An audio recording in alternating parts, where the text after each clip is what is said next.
the kite that tumbled and triumphed.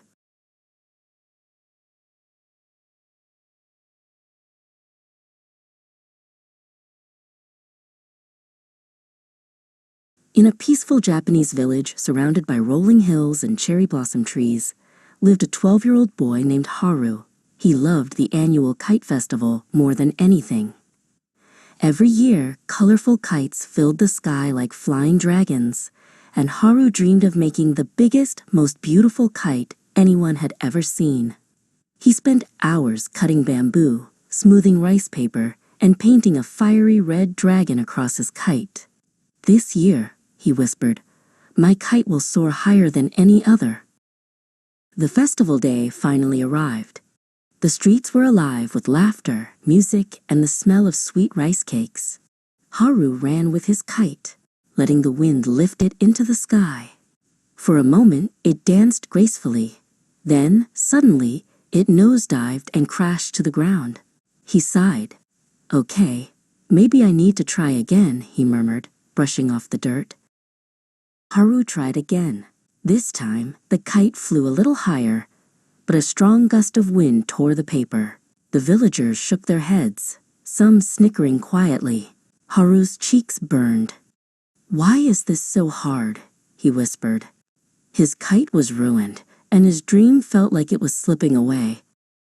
Haru slumped under a cherry tree, ready to give up. His grandmother, Chiyo, approached, her eyes warm and gentle. "Haru," she said softly, "remember the proverb, Nana korobi yaoki, fall 7 times, stand up 8. Haru frowned. "But Grandma Chiyo, I've already fallen twice. What if I fail again?" She smiled. "Every fall is a lesson. The wind teaches you patience, and the ground teaches you strength. You will rise again if you try." Determined, Haru repaired his kite. He adjusted the tail, smoothed the folds, and studied how the wind blew over the hills. He ran across the fields, lifting the kite with all his strength. It wobbled, spun, and fell again, the 3rd time, then the 4th. Each failure taught him something new: balance, timing, and patience. By the 5th and 6th attempts, the kite flew farther, but it still didn't reach the height Haru wanted. Haru took a deep breath. The cherry blossoms swirled around him, petals dancing in the wind. "This is it," he whispered. He ran as fast as he could, letting the kite soar. It wobbled, then straightened, climbing higher and higher. For a moment, his heart leapt with joy, and then the kite tilted dangerously. Haru held the string tight, learning to guide it carefully. The villagers gasped as Haru's red dragon kite rose above all others. It glowed against the blue sky, its wings catching the sunlight.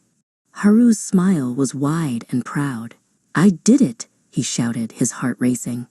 He realized that every fall had prepared him for this moment. That evening, as the sun dipped behind the hills and painted the sky in gold and pink, Haru sat under the cherry tree with his grandmother. "I understand now, Grandma Chiyo," he said. "Falling isn't failing. Each time I got up, I learned something." She nodded. "Exactly, my boy. Courage isn't never falling. It's standing up every time you do."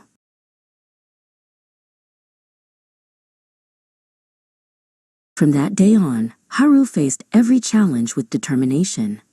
School tests, sports, even disagreements with friends.